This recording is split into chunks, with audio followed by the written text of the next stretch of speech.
Bismillahirrahmanirrahim. Assalamualaikum warahmatullahi wabarakatuh. Selamat pagi, salam sejahtera untuk kita semua. Perkenalkan kami dari kelompok 1, gelombang 3, angkatan 8, peserta Latsar CPNS dari Universitas Sulawesi Barat. Nah, pada kesempatan kali ini kami akan memaparkan hasil kerja kelompok kami mengenai wawasan kebangsaan dan nilai dasar bela negara. Nanti kami akan bergantian untuk memberikan pendapat kami terkait topik tersebut. Dimulai dari saya sendiri atas nama Pika Ainadia Hasan. Adapun pendapat saya mengenai wawasan kebangsaan dan nilai dasar bela negara adalah baik, jadi wawasan kebangsaan dan nilai dasar bela negara atau kita bisa singkat dengan bangsa dan negara. Nah, untuk wawasan kebangsaan, hal-hal yang penting untuk dipahami adalah mengenai pengertian dari konsep wawasan kebangsaan itu sendiri. Lalu konsensus dasarnya, lambang negara, dan hierarki peraturan di Indonesia. Sedangkan untuk bela negara, hal-hal yang perlu dipahami adalah dasar hukum dari bela negara, kemudian pengertian bela negara, ruang lingkup, indikator, dan wujud sikap dari bela negara.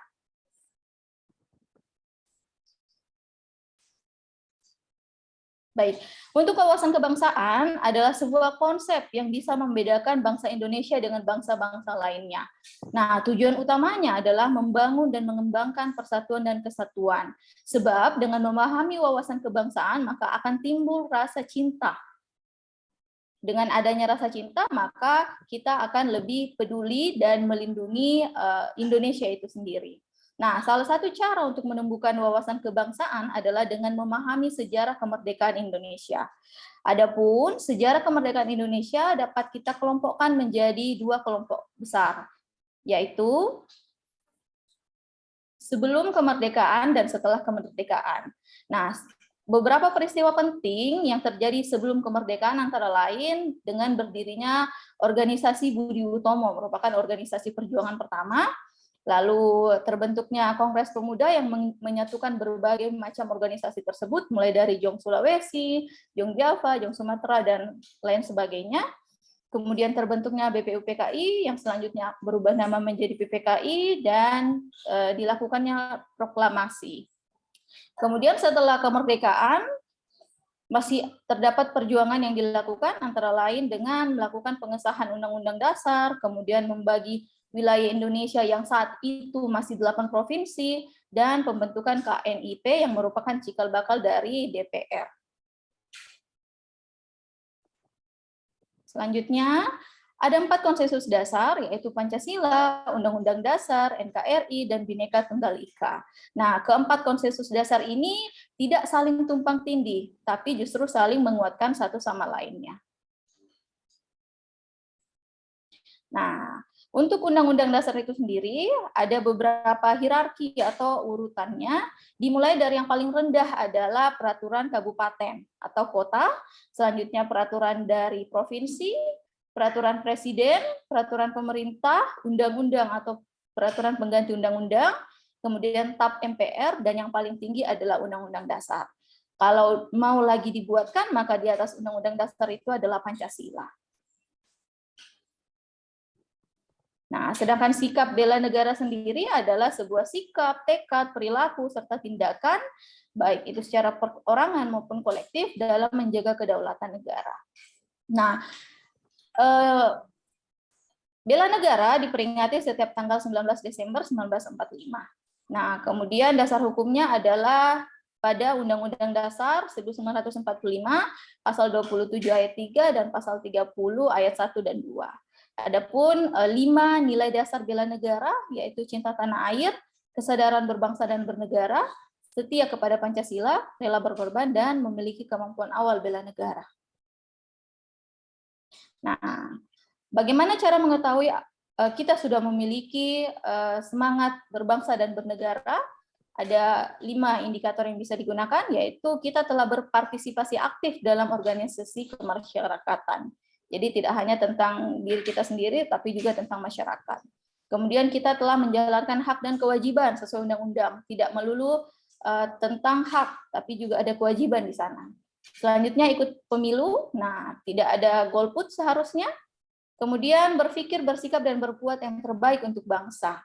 Sebagai seorang dosen, maka kita menciptakan atau menghadirkan generasi yang berkualitas itu adalah merupakan suatu hal yang terbaik untuk bangsa. Serta yang terakhir adalah berpartisipasi aktif menjaga kedaulatan NKRI. Demikian dari saya, akan dilanjutkan oleh teman saya, Bapak Alexander. Silakan, Pak. Baik, Assalamualaikum warahmatullahi wabarakatuh. Terima kasih atas kesempatannya Bu Tika. Kali ini saya Alexander Kurniawan Syaranto Putra akan menjelaskan tentang wawasan kebangsaan yang telah kami peroleh dari pelatihan dasar CPNS. Jadi singkatnya wawasan kebangsaan sendiri itu adalah bagaimana manusia memandang bangsa Indonesia dalam rangka mengelola kehidupan berbangsa dan bernegara. Nah, landasannya adalah kepribadian bangsa dan kesadaran diri terhadap konsensus dasar. Seperti yang tadi dijelaskan, ada 4 konsensus dasar, yaitu Pancasila, Undang-Undang Dasar 1945, Bhinneka Tunggal Ika, dan NKRI. Di sini 4 dasar tersebut masing-masing saya jelaskan sebagai berikut. Jadi Pancasila itu digunakan sebagai panduan hidup bangsa, dan juga Pancasila merupakan titik temu dari kesepakatan. Jadi berbagai macam suku, ras, agama bertemu menjadi satu kesepakatan di Indonesia, yaitu Pancasila. Kemudian ada namanya Undang-Undang Dasar 1945. Ini yang merupakan dasar negara, di mana seringkali dikenal sebagai sumber hukum dari segala hukum yang ada di Indonesia. Kemudian ada NKRI. Nah, NKRI sendiri adalah merupakan bentuk negara yang didirikan atas dasar rasa persatuan dan kesatuan. Nah, ini adalah ada di Indonesia, sehingga persatuan dan kesatuan seluruh rakyat Indonesia membentuk yang namanya NKRI. Dan terakhir ini ada Bhinneka Tunggal Ika, di mana semboyan ini berarti berbeda-beda tapi hakikatnya satu. Jadi berbeda-beda, baik berbeda ras, suku, agama, dan hal lain sebagainya, itu tetap disatukan oleh satu kesatuan di Indonesia ini, yaitu Bhinneka Tunggal Ika. Untuk selanjutnya akan disampaikan oleh Bapak Faisal. Silakan, Pak. Ya, terima kasih Pak atas kesempatannya. Baiklah, saya akan melanjutkan mengenai wawasan kebangsaan yang saya peroleh dari pelatihan CPNS. Lanjut. Oke, untuk definisinya sendiri, seperti yang kita ketahui bersama, wawasan kebangsaan itu cara pandang bangsa Indonesia mengenai diri dan lingkungannya, ya. Itu dalam penyelenggaraan kehidupan berbangsa dan bernegara. Jadi di dalamnya nanti itu ada tertuang jati diri bangsa Indonesia, di mana di dalam jati diri itu ada berbagai macam suku, agama, ras, budaya, dan sebagainya. Lanjut. Maka dari itu, di sini artinya adalah sudah sepatutnya kita sebagai warga negara menjaga persatuan dan kesatuan bangsa dengan tidak membeda-bedakan suku, agama, dan ras, tidak mendiskriminasikan suatu golongan tertentu. Jadi tidak akan terjadi yang namanya perpecahan dan saling mengaitkan persatuan dan kesatuan kita. Lanjut.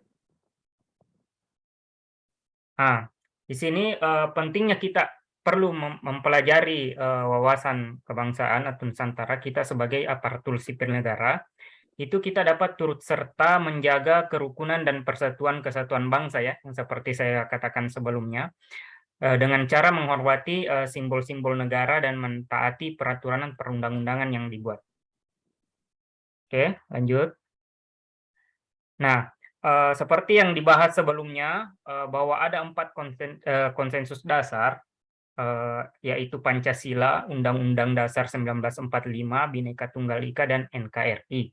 Salah satunya itu adalah Pancasila. Nah, di sini Pancasila kita bisa jadikan sebagai filter, ya, untuk menyaring hal-hal negatif yang dapat membuat bangsa ini terpecah belah. Contohnya, lanjut. contohnya apa saja yang bisa membuat perpecahan itu, yang pertama itu gerakan radikalisme dan separatisme.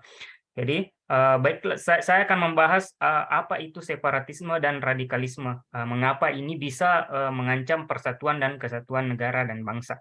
Ya,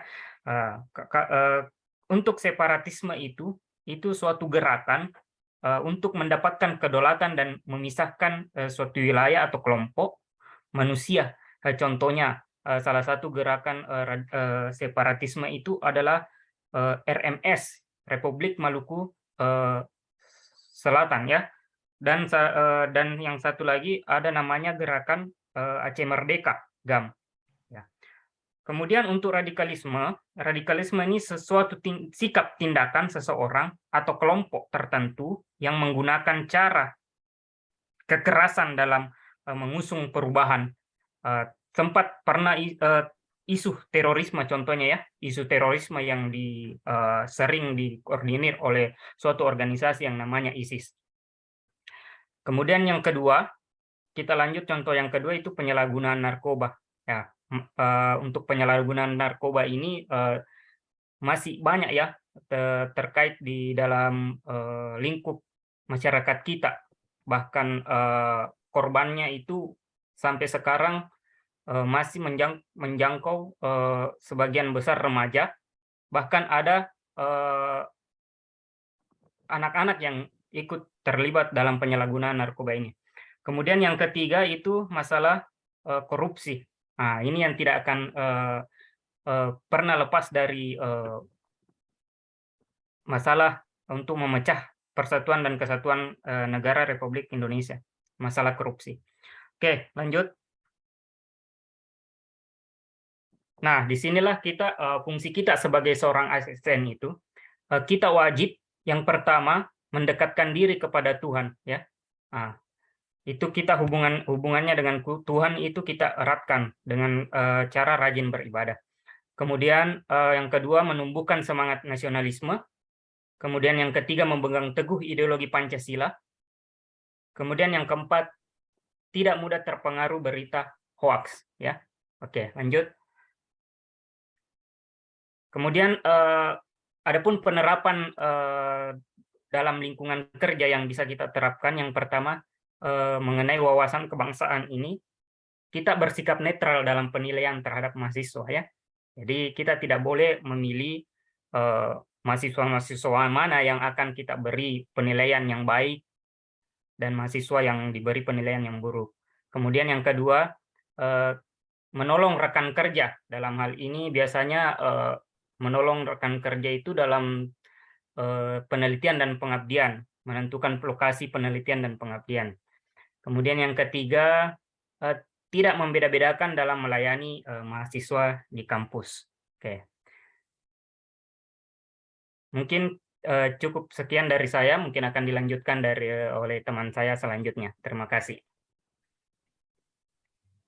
Ya, selanjutnya saya akan membahas mengenai implementasi wawasan kebangsaan dalam kehidupan sehari-hari. Di sini saya membuat contoh dalam 3 aspek kehidupan, itu ada dalam bidang pendidikan, dan kemudian dalam kehidupan bermasyarakat, dan sosial budaya.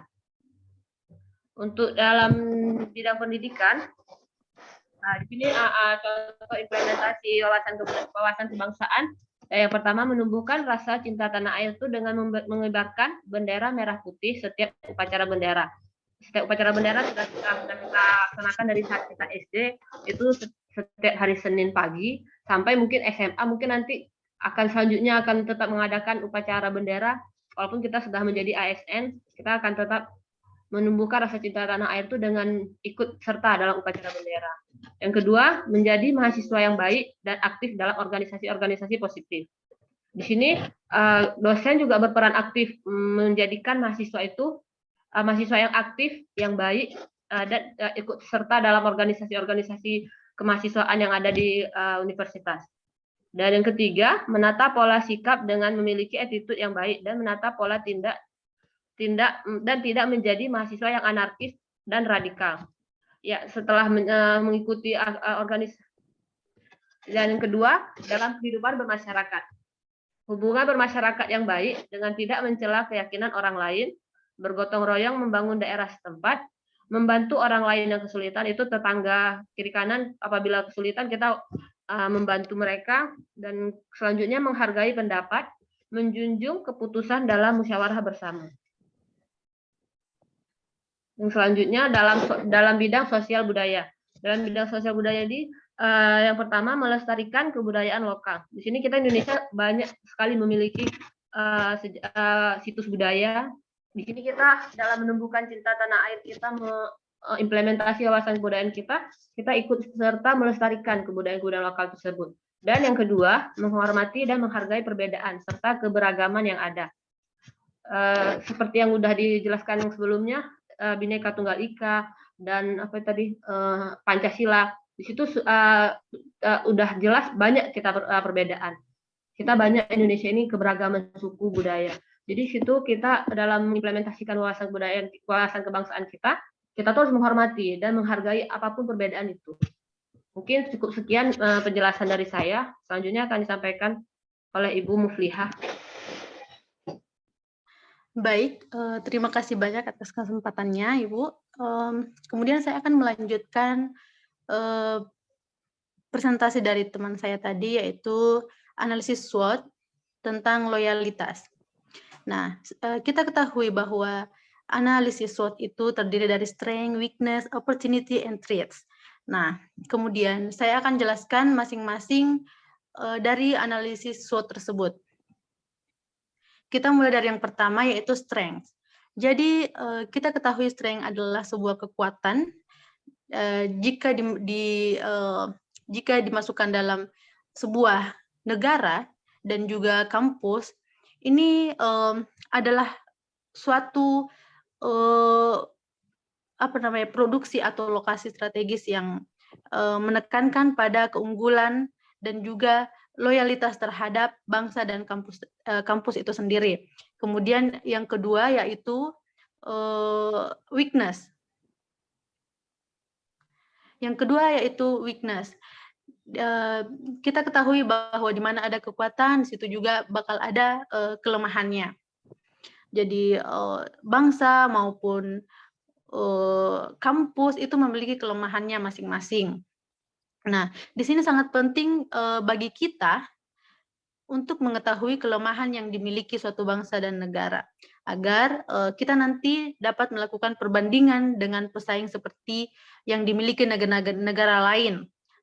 Dalam kasus ini, dalam dunia kampus, sangat penting mengetahui pesaing dari luar juga dalam hal ini untuk meningkatkan kualitas kampus kita itu sendiri. Selanjutnya, yang ketiga adalah opportunities.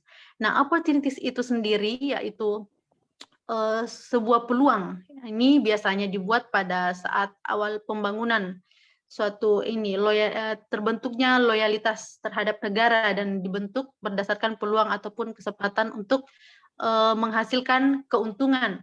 Nah, dari beberapa kekuatan dan kelemahan yang saya jelaskan tadi, tentunya kita akan mendapatkan peluang. Nah, peluang yang didapatkan dari loyalitas itu sendiri adalah sebuah kualitas yang sangat berpengaruh terhadap institut kita dan juga terhadap bangsa kita. Selanjutnya, yang terakhir adalah traits. Nah, traits ini adalah analisis yang sangat penting. Ini untuk menentukan loyalitas kita terhadap suatu negara dan bangsa, apakah dapat bertahan atau tidak. Dalam kasus seperti yang dijelaskan teman saya tadi tentang wawasan kebangsaan itu sendiri, dampak negatif dan positifnya, jika contoh dari kampus itu sendiri, kita melihat jika ada dosen yang memiliki loyalitas yang tinggi, maka dia akan menyebarkan informasi yang baik dan memberikan informasi yang aktual kemudian dari sini kita dapat menentukan keuntungan yang kita dapatkan dari hal tersebut. Nah, seperti yang dijelaskan teman saya tadi, apabila kita menyebarkan seperti berita hoax yang tidak benar, maka itu akan merugikan kampus kita sendiri. Jadi disinilah kita menentukan bagaimana loyalitas dosen itu sendiri terhadap kampusnya. Mungkin itu yang dapat saya jelaskan terhadap mengenai analisis SWOT loyalitas. Terima kasih. Assalamualaikum warahmatullahi wabarakatuh.